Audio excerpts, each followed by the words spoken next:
Voilà, bonjour à tous. Bienvenue pour cette nouvelle conférence ici à Polytech avec une thématique prometteuse, rénover et construire bas carbone, les clés pour réussir.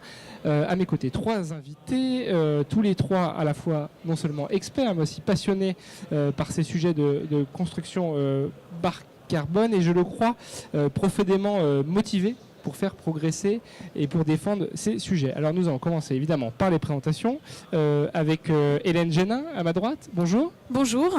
Vous êtes Bonjour, déléguée générale de BBCA. Absolument. Une association qui promeut ces sujets. On va largement en parler. Tout à fait. À vos côtés, Guillaume Carlier, bonjour.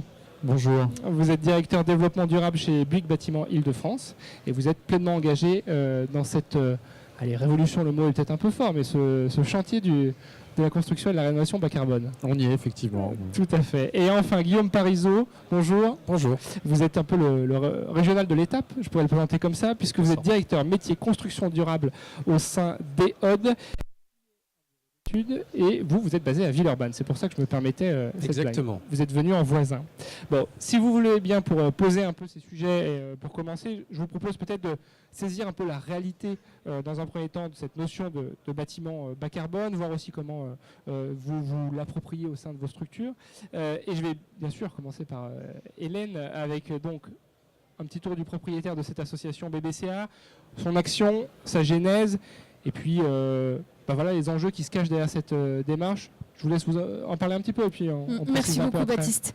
Effectivement, je vais vous montrer quelques slides. En fait, en 2 mots, l'association BBCA, c'est une association qui a été créée en 2015, juste avant la COP 21, avec des membres fondateurs parmi lesquels Bouygues Bâtiment Île-de-France ou encore EOD, et qui a saisi le sujet du changement climatique, qui est absolument fondamental pour le bâtiment, puisque si on regarde quelques slides, le bâtiment est le secteur qui a la plus forte empreinte carbone.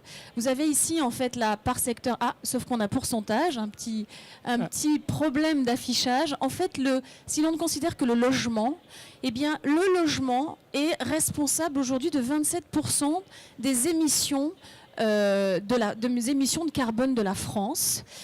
Devant le transport, si on y ajoute le tertiaire, vous voyez bien qu'on arrive facilement à 40%. Donc, par rapport au sujet du changement climatique, le bâtiment a un rôle déterminant à jouer.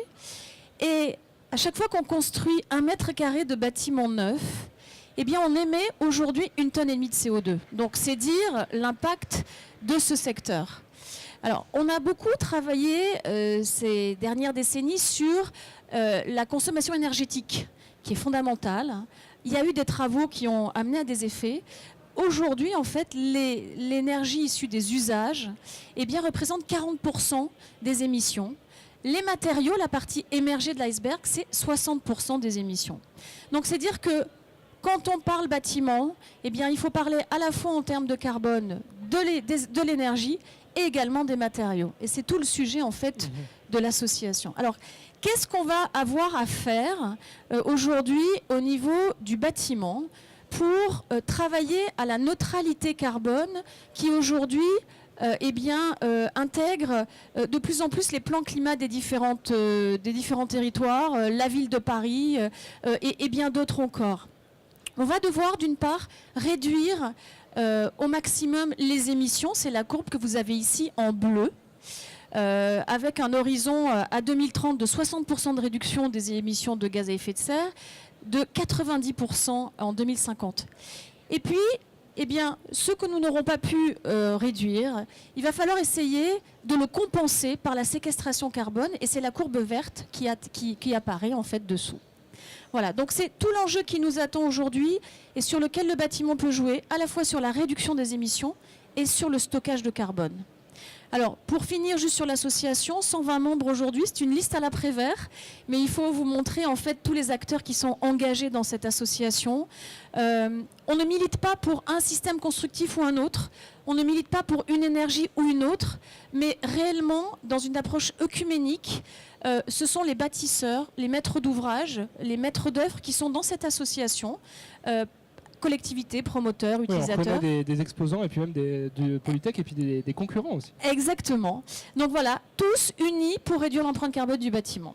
et en priorité, bien sûr, également, mes collègues qui sont ici devant vous. Parfait. Voilà. Pourquoi un label s'imposait Est-ce qu'on aurait pu, Hélène, peut-être juste sur ce point, pourquoi un label? Est-ce qu'on aurait pu faire les choses autrement? Alors, en fait, le premier, quand on s'attaque à quelque chose de nouveau, puisque pour l'instant, jusqu'à avant que BBCA travaille sur le sujet, il n'y avait pas d'outils pour mesurer simplement l'empreinte carbone du bâtiment.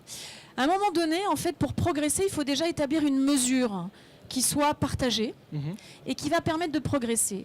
Et pour ensuite authentifier les résultats et la performance, eh bien, le label est tout simplement un élément de certification par un tiers extérieur qui assure effectivement que la performance a bien été atteinte. Peut-être une réaction à la présentation d'Hélène par Guillaume. Et Guillaume, je suis désolé, le premier qui répond aura gagné. Sur cette démarche de label, pourquoi elle est intéressante pour des acteurs comme vous? Vous auriez pu mener ce combat-là au sein de vos structures sans forcément passer par ce label. Oui, mais en quelque sorte, on a besoin de cadrer ces éléments-là. Pardon, ça grésille un peu. Le gros avantage qui est né entre guillemets avec le label BBCA, c'est enfin de cadrer la méthode. Jusqu'à maintenant, ça ne veut pas dire que les bureaux d'études ne militaient pas pour la décarbonisation du bâtiment. Jusqu'à présent, en fait, on n'avait pas tous les outils et parfois pas la compréhension globale qui allait avec. Là, l'avantage, c'est qu'on a quelque chose qui est posé sur papier, qui est plus clair, qui est, de mon point de vue aussi, assez précis. Et ça y est, on peut bâtir quelque chose avec des chiffres, avec un référentiel, et donc emmener tous les acteurs dans ce domaine-là. Guillaume, même question. Pourquoi s'être impliqué dans cette aventure? Parce que je crois que la construction, il faut qu'elle se réveille, tout simplement. Il faut qu'aujourd'hui, faut bouger les lignes. Il faut que la profession se structure, notamment en compétences. Et c'est vrai qu'un référentiel, vous allez me dire un référentiel de plus dans le paysage. Non, celui-là, on verra qu'il a certaines particularités. C'est surtout que c'est une démarche vertueuse. Finalement, ça adresse, comme le disait Guillaume, de nouvelles compétences tous autour de la table. Ça permet de reconnaître les pratiques exemplaires et ça permet de tirer aussi le marché vers le haut. On a besoin de pionniers pour tirer ces bâtiments bas carbone, comme à l'époque le BBC qui aujourd'hui est reconnu dans la profession. Ouais. Donc là, c'est ça finalement qu'on est en train de vivre et on a besoin de ce référentiel, de ce cadre pour pousser en avant ces pratiques vertueuses. Sur ce point, on peut peut-être faire un tour de table sur ce sujet. C'est finalement comment vous jugez la maturité de la filière concernant cette notion de bas carbone. Autrement dit, est-ce qu'on est à l'âge de pierre, à l'âge de bronze, Hélène? Je pense qu'en 2015, en fait, il y a réellement eu un réveil, puisque c'est un sujet qui n'était pas du tout mis sur la table. En 3 ans, il y a eu quand même beaucoup de choses qui ont été faites. Un référentiel, le premier référentiel de mesure de l'empreinte carbone, qui est le socle du label aujourd'hui BBCA, lancé.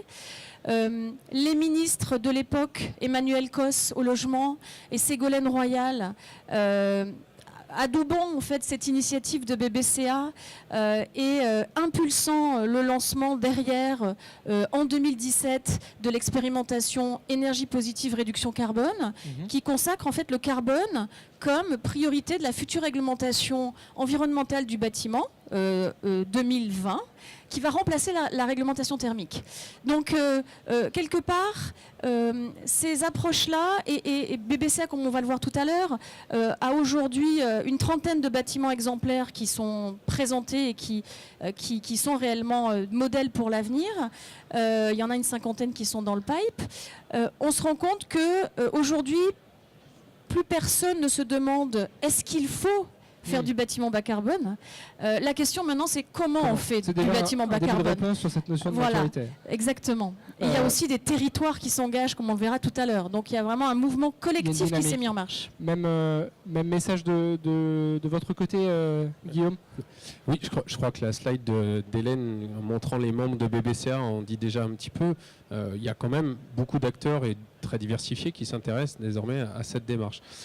La maturité, je dirais qu'effectivement, elle a pris un coup d'accélérateur un peu plus récemment, à la fois avec les échéances politiques, avec les différentes COP et avec la loi de transition énergétique et la loi Elan désormais, et puis aussi parce qu'avec cette préfiguration de la nouvelle réglementation énergétique 2020, où on aura cet aspect carbone qui prend enfin une place prépondérante. Donc je crois que tout le monde a pris conscience. Effectivement, la méthode, elle reste encore peut-être à affirmer, à consolider. Et puis, je dirais qu'on a quand même besoin de consolider aussi les filières qui vont alimenter cette capacité à faire du bas carbone. On a encore un certain nombre de filières qui méritent d'être soutenues et qui méritent d'être développées. Guillaume, chez Bouygues, vos clients, vos collaborateurs, peut-être, tiens, comment, quand vous leur parlez de bas carbone, est-ce qu'ils regardent avec des gros yeux ou... Il y a 10 ans, oui. Il y a 10 ans, on commençait à mesurer du carbone. On avait même trouvé un bon ingénieur de chez Bouygues. On avait inventé un outil qui mesurait l'empreinte carbone interne. On nous regardait avec des gros yeux, parce que c'est vrai que des tonnes de CO2, on ne sait pas trop. Alors aujourd'hui, on sait qu'un mètre carré construit, c'est 1,5 tonnes. Aujourd'hui, c'est plus le sujet finalement. Ceux qui, entre guillemets, on n'est plus dans la mesure, on est vraiment dans le comment.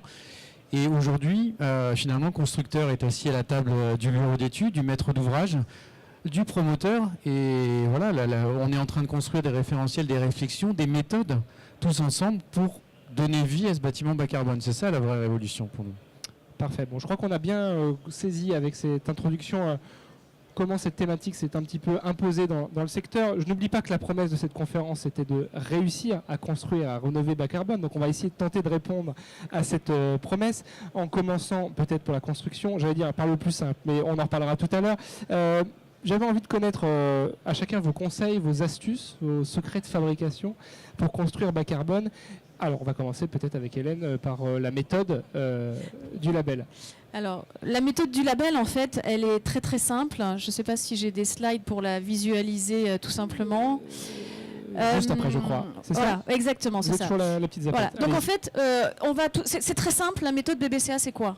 C'est déjà évaluer quelles sont les émissions carbone liées aux usages du bâtiment. C'est les émissions à l'exploitation.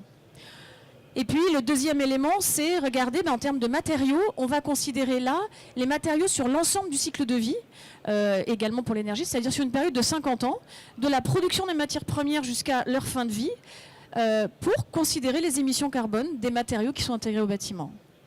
Et puis le troisième levier de mesure, ça va être le stockage carbone. Certains matériaux biosourcés, par le mécanisme de la photosynthèse, vont constituer un puits de carbone qui va être durable dans le bâtiment, puisqu'un bâtiment, ça fait partie des constructions humaines qui sont finalement les plus longues. Un bâtiment, ça peut durer un siècle, voire plus. Et donc, en cela, on a un relais de stockage carbone dans le bâtiment. Donc ça, c'est le troisième levier de la réflexion, de la démarche bas carbone, où on va donc avoir là un point sur les émissions de gaz à effet de serre du projet et le stockage. Et puis enfin, des sujets qui sont un peu plus innovants, qui sont en train de se structurer, dont on parle beaucoup, notamment l'économie circulaire. Notamment ici à Polytech. Et notamment ici à Polytech, dont le poids carbone est très important à mesurer. C'est-à-dire que l'approche BBCA est de se dire, travaillons l'impact carbone, l'efficacité, le rapport travail et efficacité-performance. Et donc nous avons intégré d'ores et déjà des éléments, comme par exemple la mutualisation de certains espaces, le fait de pouvoir transformer le bâtiment et qu'il s'adapte aux usages, qui sont valorisés dans ce quatrième levier. Voilà. Donc c'est ces 4 sujets qu'il faut travailler. Et donc, mes voisins vont vous expliquer. Juste pour finir, en fait, vous avez certainement entendu parler de cette expérimentation E+C-moi, qui reprend en fait la mesure des matériaux et de l'énergie, et qui n'a pas encore intégré le stockage et l'économie circulaire. Ce sur quoi BBCA milite, parce que BBCA est une association qui aujourd'hui également des discours, des souhaits d'évolution pour cette future RE 2020. Très bien. On va continuer ce tour de table peut-être avec Guillaume Carlier. Cassons un peu le rythme depuis le début. Alors chez Bouygues, vous ne faites pas que parler du bâtiment bas carbone, vous construisez aussi des bâtiments bas carbone. Je crois que vous avez déjà des références.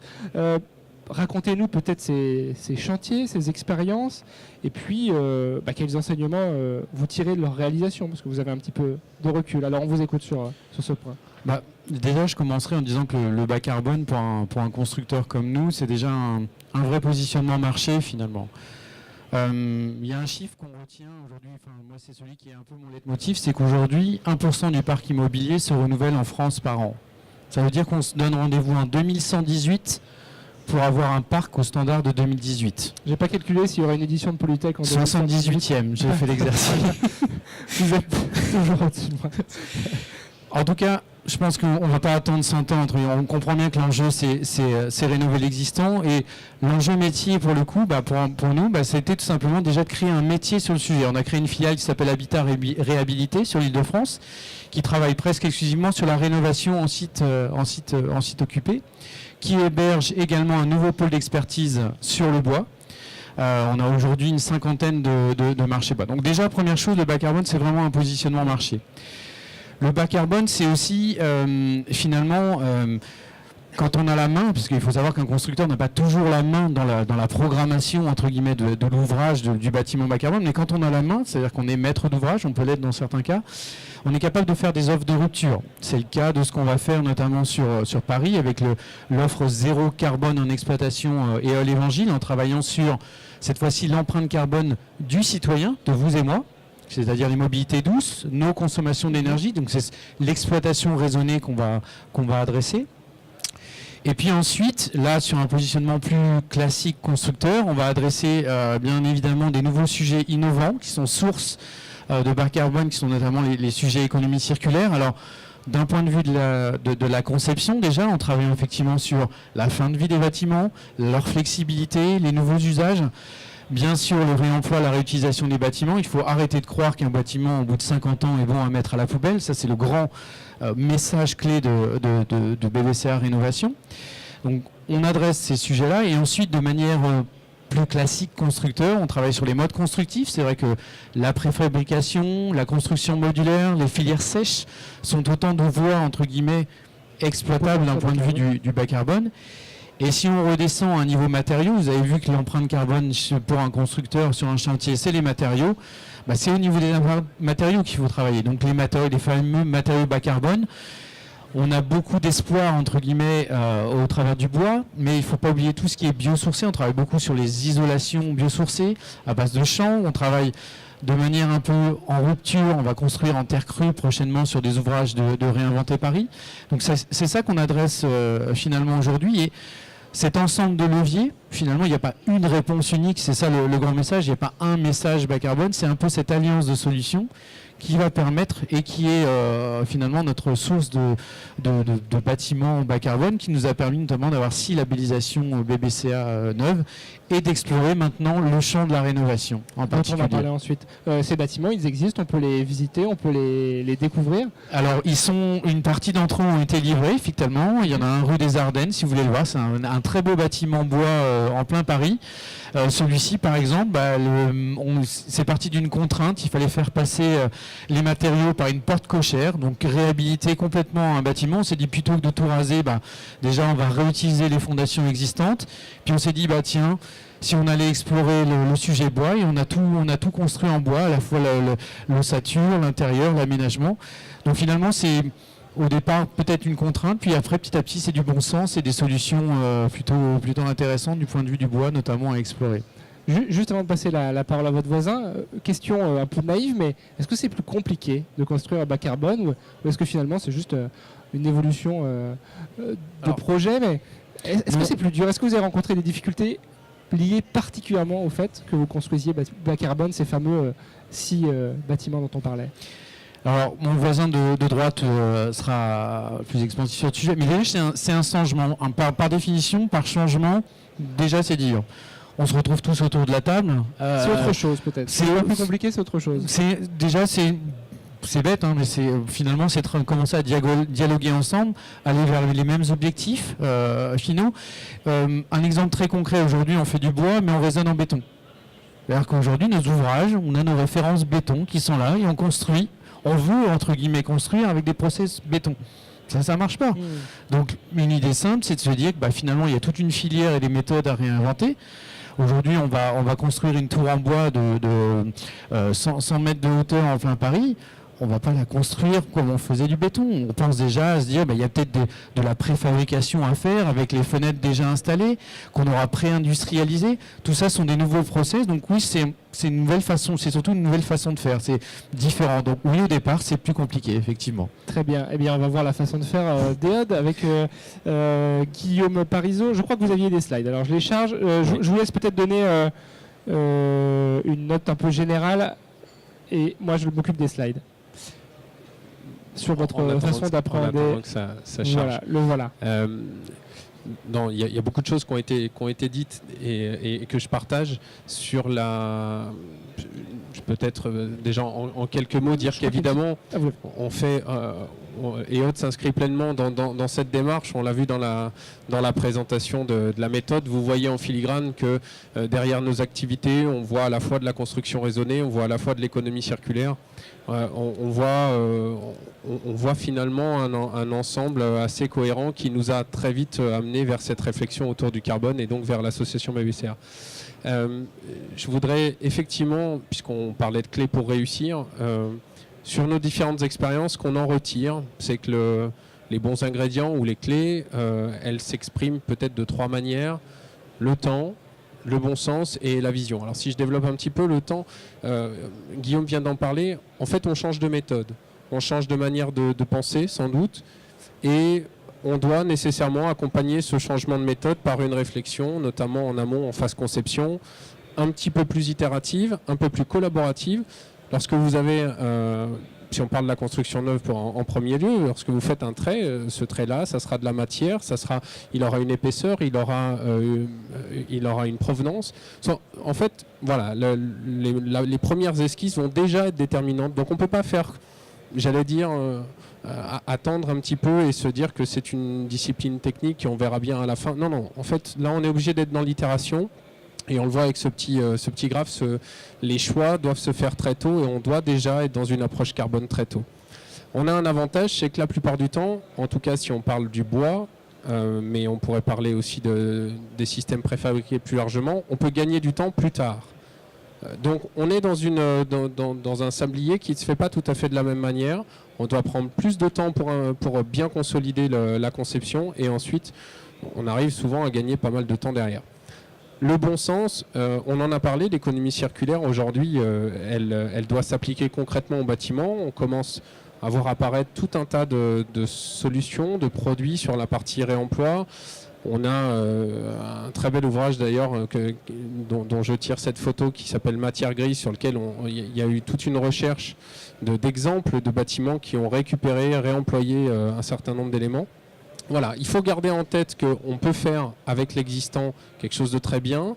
Il est évident aussi qu'il ne faut surtout pas perdre de vue que la démarche bas carbone, elle doit rester en phase avec le confort d'usage et avec le confort tout court. Sinon, j'allais dire, on perd l'essence même de construire un bâtiment pour l'usager. On ne va pas le construire que pour la planète. Il y a quelqu'un qui normalement va être dedans à la fin. Ce qu'on a vécu au début peut-être des bâtiments un peu faibles en énergie à l'époque, auquel on faisait ce reproche-là peut-être. En tout cas, on a tâtonné peut-être un peu pour trouver le bon équilibre.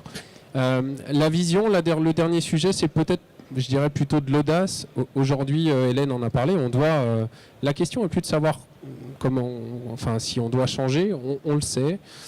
Il va falloir un certain nombre de personnes engagées, de démonstrateurs pour massifier la démarche, mais c'est évidemment ce que nous on a envie et on s'aperçoit dans nos différentes missions, dans nos différents partenaires, que la demande devient le réflexe en tout cas arrive de plus en plus. Il ne se concrétise pas toujours, mais avant on n'avait pas le réflexe, maintenant on a la question. Donc ça veut dire qu'on a fait un premier pas, maintenant il faut le concrétiser évidemment. Guillaume en a également parlé, évidemment on a besoin de tout le monde dans cette démarche. La démarche elle peut réussir que si elle est collective. C'est aussi une démarche qui, si on la prend très tôt, peut s'avérer tout à fait rationnelle sous tous les angles, y compris en coût. Elle valorise naturellement maintenant dorénavant la rénovation, c'est quand même un champ extrêmement large à explorer. Et puis elle va nous obliger à fabriquer de la donnée. Pourquoi on n'est pas forcément allé aussi vite que ça? C'est qu'on parlait des matériaux biosourcés, on parle du bois. Jusqu'à présent, ces filières-là n'avaient pas forcément construit de la donnée environnementale exploitable. Et nous, bureau d'études, évidemment, sur quoi on se base pour argumenter, pour valoriser, on se base sur de la donnée. Donc, cet élan-là, ce référentiel, mais l'élan global bas carbone, il incite enfin à documenter la manière de concevoir le bas carbone. Et puis, la dernière slide, exemples. on en a déjà aussi un peu parlé sur la face immergée et visible de l'iceberg, donc je ne reviendrai pas là-dessus, mais évidemment, on change de paradigme, on change de méthode, donc on change de vision. Ça n'empêche pas qu'on est capable... C'est ce que je dis à gauche. On ne va pas jeter à la poubelle les méthodes traditionnelles en se disant allez maintenant on change tout. Ça veut simplement dire qu'on se réattache aux ressources locales. On s'attache aussi à ce que la matière traditionnelle de construction, qui est aujourd'hui essentiellement le béton, fasse aussi son travail sur le carbone. Finalement, ça ne veut pas dire qu'on va substituer le béton par le bois partout. On va être obligé en tout cas de faire une transition sur ce volet-là. Et puis on a besoin d'embarquer tout le monde. Nous on s'aperçoit qu'effectivement dans nos différentes missions on aimerait... il y a quand même encore des secteurs sur lesquels on n'a pas encore exploré le bas carbone et qu'on aimerait l'explorer, la santé, l'hôtellerie, enfin bref, tout ça reste peut-être encore à embarquer, mais je ne doute pas que la massification va se faire pour tout le monde. Quand nous avons préparé cette conférence ensemble, vous avez beaucoup insisté sur un point, et ça va me permettre de faire réagir vos voisins, c'est celui du surcoût lié au bas carbone. Est-ce que c'est un gros mot de parler de surcoût quand on parle de bâtiments bas carbone? Et puis alors, si ce n'en est pas un, comment on le traite? Finalement, je reviens sur ce que je disais juste avant.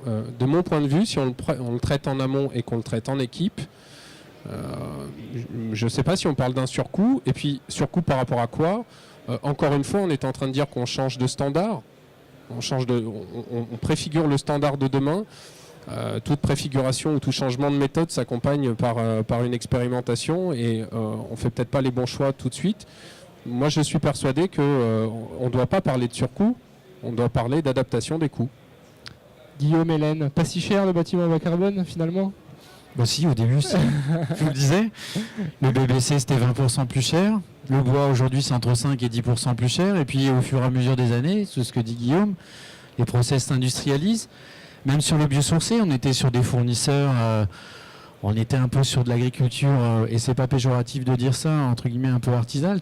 Toute la filière est en train de s'industrialiser petit à petit, la demande croît, et encore une fois, avec méthode et avec tout le monde autour de la table, les coûts se rationalisent. Donc je pense que tout ça va gentiment rentrer dans l'ordre. Maintenant, il y a une donnée qui est aussi importante, c'est qu'on change de standard et de plus en plus, même si c'est un gros mot de dire ça, on raisonne de plus en plus en coût global. Oui, il faut prendre l'ensemble du cycle de vie l'ensemble du cycle de vie, effectivement. Voilà, quand on parle d'adaptation au changement climatique, vous disiez tout à l'heure, construire des boîtes avec des performances énergétiques extrêmement élevées à grand renfort d'isolant, mais qui sont demain invivables. Faites le calcul, hein. L'investisseur, bientôt, il fera très vite lui le calcul par rapport à sa possibilité de location. Voilà, c'est QFD. Hélène, sur cette question du coût. Alors moi, Est-ce qu'il vous en parle, ce sujet? Je ne peux que relater. En fait, aujourd'hui, il y a une trentaine d'opérations qui ont aujourd'hui eu le label, donc qui se sont livrées à l'exercice réellement, qui ont été certifiés. Donc, tout dépend aussi de quelle position on se place. Est-ce qu'on est aménageur? Est-ce qu'on est promoteur? Est-ce qu'on est bailleur? Par exemple, un acteur comme... donc là, vous avez effectivement la vision de Guillaume avec Bouygues ou de Guillaume avec Aude. Voilà. Par exemple, un acteur comme Immobilière 3F, grand bailleur social qui a aujourd'hui 3 opérations à son actif, dont plusieurs avec Bouygues, 2 avec Bouygues, n'a pas changé du tout son niveau de prix. Donc il y a un maintien total en fait de l'exigence. On a des promoteurs également aujourd'hui qui sont spécialisés, qui se sont vraiment engagés dans le bas carbone, donc dans une réflexion, comme le disait Guillaume, au niveau de l'ingénierie. C'est-à-dire qu'on voit bien que dans le bas carbone, à un moment donné, l'idée c'est aussi de mettre moins de matière. On va peut-être prendre certaines matières qui coûtent un peu plus cher, mais on va équilibrer avec un temps de conception qui va être, un temps de chantier qui va être plus court, une location plus rapide. Donc, moi, j'ai des acteurs qui me disent, ça ne coûte pas plus cher. Voilà. Donc, après, il y a des acteurs qui sont plus dans des démonstrateurs où on va mettre toutes les techniques les plus innovantes, où là, évidemment, on va aller un peu plus cher. Mais en tout cas, tous les styles de propositions sont possibles. Et aujourd'hui, certains parviennent effectivement tout à fait à être au même prix en équilibrant en fait les choses. Parfait. Et gageons qu'effectivement, l'avenir va de toute façon permettre une évolution des choses et puis aussi que certaines filières aujourd'hui se structurent pour qu'elles permettent de diversifier eh bien les possibilités. On ne va pas faire plus, on va plutôt on va avoir tendance à faire avec moins, autant, voire plus. Donc c'est quand même la tendance. Et donc ça veut dire autrement. Voilà. On a beaucoup parlé de construction depuis le début de cette conférence. Je vois que le temps passe, donc on va quand même évoquer un peu la rénovation qui était également dans l'intitulé de la conférence. Clairement, le sujet de demain, on a rappelé avec Guillaume le pourcentage du parc de seulement 1% qui est renouvelé chaque année. Et c'est un sujet majeur, bien sûr, si on veut décarboner le secteur de la construction et donc de la rénovation. Où en est-on sur ce sujet de la rénovation ? Est-ce que les choses avancent plus doucement que sur la construction ? Peut-être Hélène, vous avez le... Alors le juste, micro. je vais laisser ensuite la parole à Guillaume, mais on vient de lancer en fait un référentiel sur la rénovation, BBC Rénovation. Bouygues Bâtiment Île-de-France a été mécène de cette opération, donc nous a aidé à travailler, à avancer avec une commission technique des bureaux d'études. Et on a construit en 1 an donc un référentiel qui permet de mesurer l'empreinte carbone d'un bâtiment rénové, qui touche les réglementations les rénovations thermiques, les rénovations lourdes, et qui est le socle d'un label aujourd'hui, dont nous allons présenter les premières rénovations dans un salon qui arrive prochainement au CIMI. Très bien, à la Paris. semaine prochaine. Voilà, la semaine prochaine. Donc, pourquoi on a fait ça ? Parce qu'aujourd'hui, rénover énergétiquement ne suffit pas. Parce qu'il faut effectivement aujourd'hui valoriser d'autres axes et notamment le fait de conserver au maximum l'existant, de conserver le matériau, et ce sont des angles qui sont valorisés et qui ont été traités dans ce nouveau label. Parfait. Guillaume Parisot, allons-y.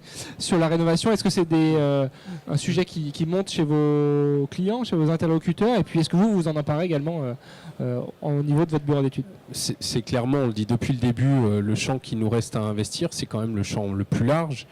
Il y a quand même un phénomène, la rénovation déjà en soi, c'est un acte d'économie de carbone sur la construction. Donc il faut quand même déjà revenir. On est en train de faire perdurer un bâti existant ou un patrimoine.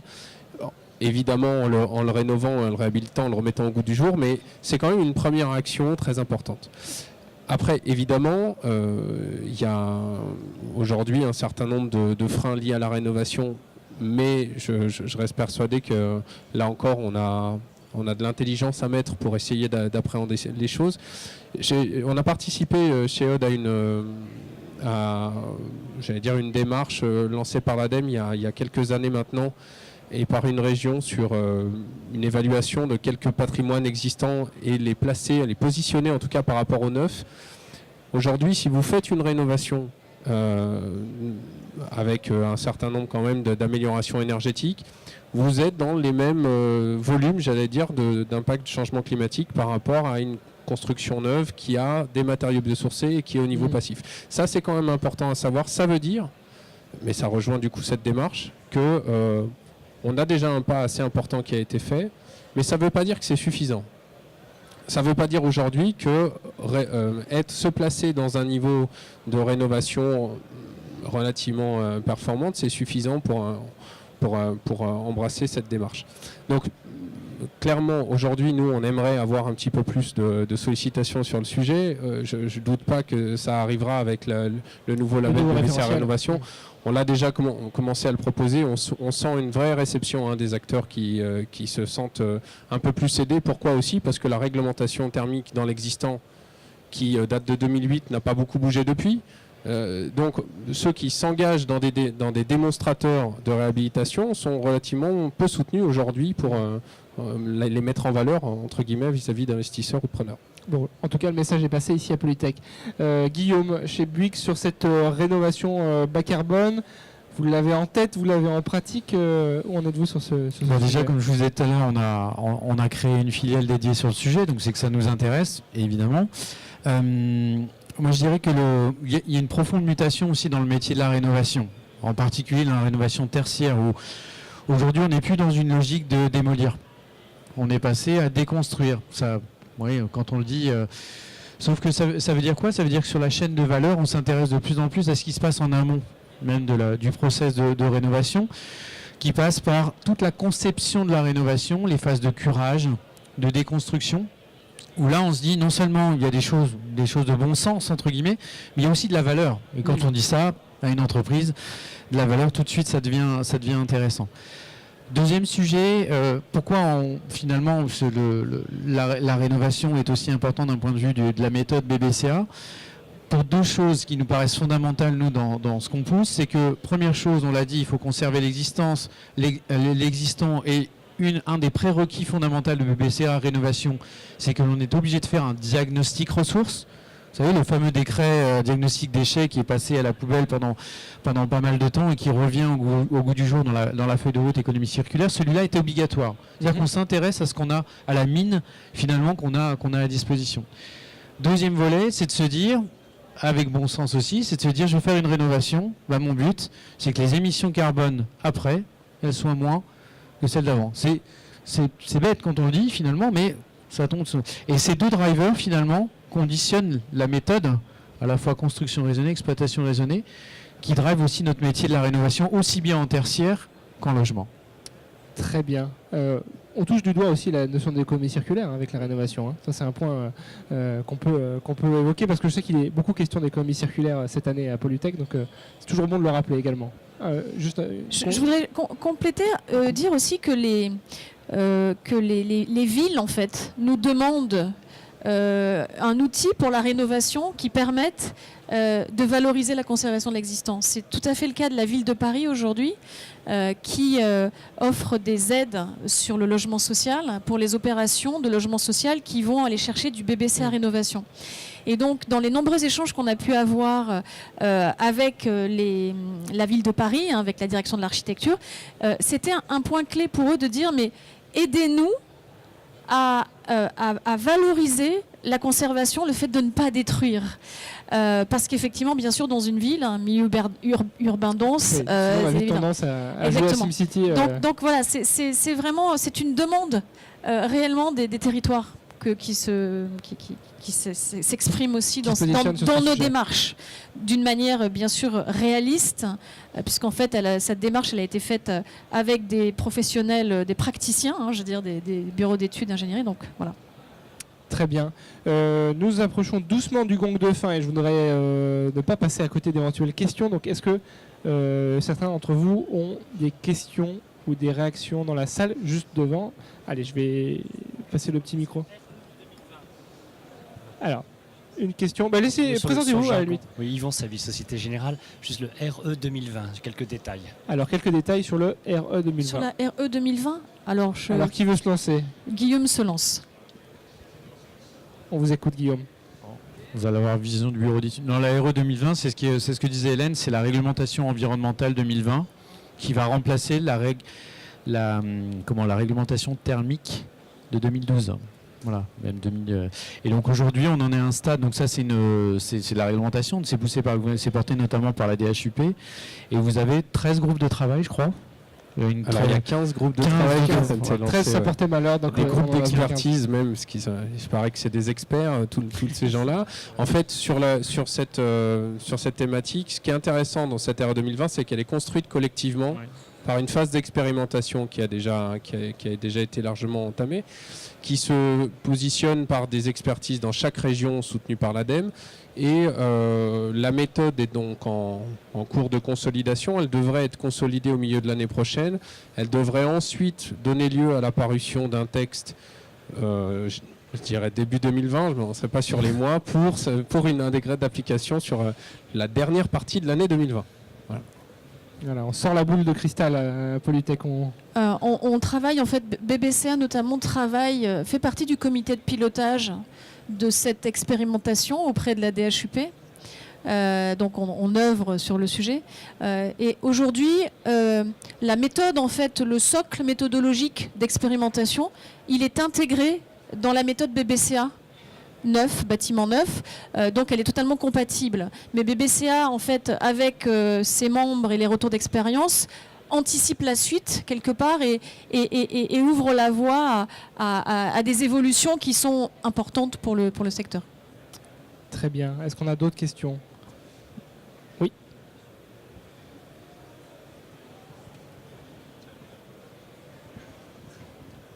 Allez, Oui, une question ici, puis il y en aura une autre là-bas. oui. Bonjour, Andreas Crevette, bureau d'études Terre.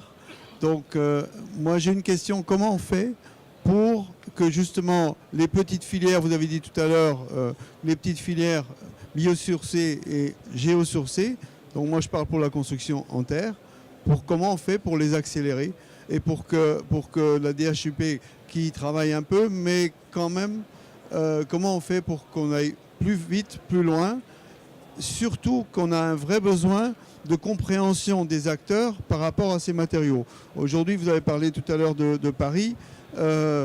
Les architectes ont découvert la terre, mais ils veulent tous faire du pisé, alors qu'on devrait peut-être faire des enduits, peut-être faire des cloisons avec des panneaux en terre, faire des cloisons avec des briques en terre, etc. Il y a beaucoup de choses à faire avant de faire du pisé et surtout le mettre à l'extérieur, qui est un non-sens aussi bien thermique que... Bon, bref, voilà. Comment on fait pour développer ces filières? Pour aller plus loin, plus vite. Voilà. Alors, la terre crue, ça tombe bien, c'est mon sujet favori, mais on n'a plus le temps. Pourquoi c'est aussi mon sujet favori? On parle de Paris, mais évidemment, on a aussi une région, là, en partie le Dauphiné, qui a une histoire sur la terre crue qui est particulièrement forte. Effectivement, on a mis très longtemps peut-être à mettre en lumière ces matériaux qui ne sont pas des nouveaux matériaux. Je me rappelle, ce sont des matériaux de construction traditionnels et dont on connaît quand même une partie des propriétés. On a la chance avec Cratère et avec les personnes de Grenoble d'avoir maintenant une documentation un petit peu plus fournie sur le sujet. Malgré tout, effectivement, on a peut-être encore une forme de frilosité sur l'utilisation de ces différents matériaux et la terre. Vous venez d'en parler, on a l'enduit, on a la brique de terre crue compressée, on a le pisé préfabriqué dorénavant, on a tout un tas d'éléments très intéressants. On a besoin de pousser ces filières-là. Par quoi ça passe? À mon sens, évidemment de la sensibilisation et de la communication, comme toujours. Ça passe aussi très certainement par... le Grand Paris a permis d'en mettre une partie en lumière par l'identification de gisements. Et donc de valorisation de ces gisements qui sont monstrueux. On a un cubage absolument incroyable sur le Grand Paris. Mais il faut effectivement éviter le non-sens et c'est là toute la démarche. Quand je vois certains bâtiments construits dans des zones sur lesquelles la terre n'est pas forcément, n'a pas la formulation nécessaire et qu'on se dit c'est pas grave, je vais aller la chercher dans le Dauphiné et je l'amènerai là. Il faut qu'on soit quand même dans une rationalisation. On casse cette logique d'économie circulaire. En fait, en tout cas, on a parlé tout à l'heure de ressources. On doit rester dans une approche de ressources, de filières courtes. Et si on veut rester dans une démarche carbone, il faut rester dans cette logique. Très bien. Bon, il y aura une discussion. Je vous propose de la prolonger juste après la conférence. On va prendre une autre question qui était sur ma gauche. Bien entendu, j'en profite pour le rappeler. Nos intervenants sont disponibles après cette conférence pour répondre à vos questions ou vous lancer des discussions. Ça sert à ça aussi, Polytech. Une question à ma gauche. Moi, je représente un office de logement social en rénovation de bâtiments. Et on a beaucoup de mal à travailler sur du bas carbone pour la rénovation, puisqu'on fait surtout de la rénovation thermique élément par élément. Et ma question est surtout sur la RE 2020. Est-ce que vous ne pensez pas qu'il faut intégrer dans cette réglementation des éléments biosourcés et potentiellement à origine locale ou du moins un circuit court? Alors, sur cette question, qui veut répondre? J'ai pu, sur les 15 groupes de travail, j'ai pu exactement les intituler, mais effectivement, on est en train de faire rapidement le calcul. Il y en a au moins 3, effectivement, qui vont traiter du sujet. C'est-à-dire que ces groupes de travail dont parlaient Guillaume et Hélène sont véritablement, ont pour objectif, donc il y en a un sur le stockage carbone, il y en a un sur les matériaux biosourcés, tout est balayé, finalement. Oui, mais néanmoins, il y a quand même ça préfigure la réflexion sur la suite et ça préfigure quand même ces réflexions sur ce que vous venez d'apporter. Mais il est clair qu'aujourd'hui, vous avez une expérimentation qui s'appelle E+C-, qui est sur le 9. Donc encore une fois, on est toujours sur les 1% et que le pas suivant à faire, c'est sur les 99% sur la rénovation. Et c'est pour ça qu'une méthode comme BBCA Rénovation, si ça peut titiller, entre guillemets, la partie publique, on aura gagné. Voilà, c'est ça l'enjeu. Très bien. D'autres réactions sur cette question? Je voulais juste dire, oui, effectivement, donc la réglementation qui 2020, pour l'instant, c'est sur le neuf. La rénovation n'est pas annoncée. Ça ne nous empêche pas, nos amis du plan bâtiment durable qui travaillent sur et qui font la promotion de la rénovation énergétique ne cessent de dire, mais inévitablement, tout le monde pense bas carbone aujourd'hui, même pour la rénovation. Donc BBC a été pionnier, comme on l'a fait sur le neuf.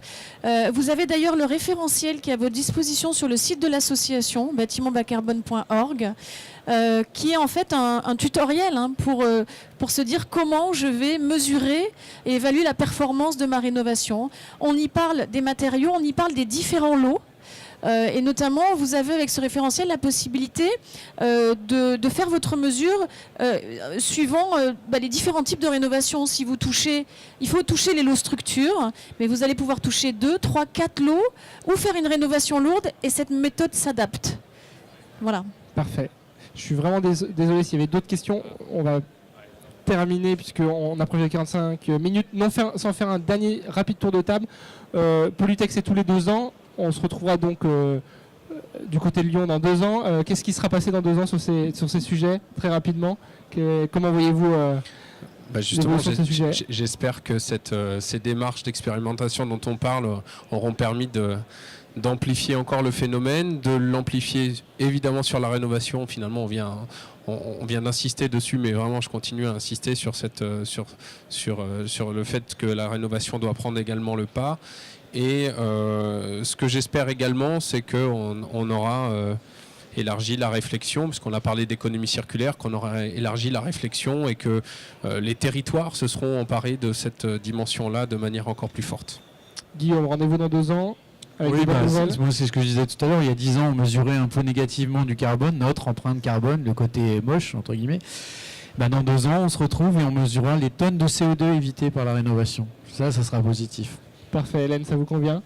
Oui, tout à fait. Moi, je pense qu'il faut vraiment tous s'emparer de ce sujet, développer de l'expérience, de la compétence pour réduire cette empreinte carbone du bâtiment, que ce soit en neuf, en réno et au niveau du quartier aussi, parce que la réflexion elle est globale et les méthodes aussi sont tout à fait...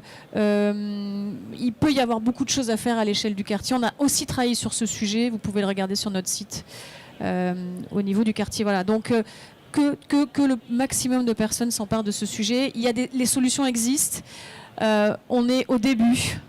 Et c'est avec les contributions de tous qu'on va vraiment réussir. Voilà.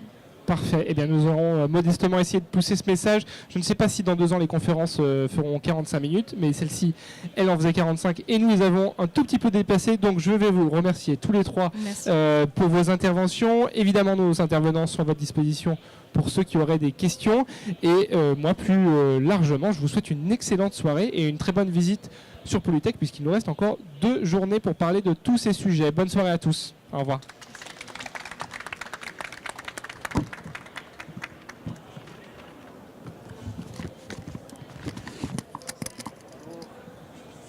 Je représente les filières des matériaux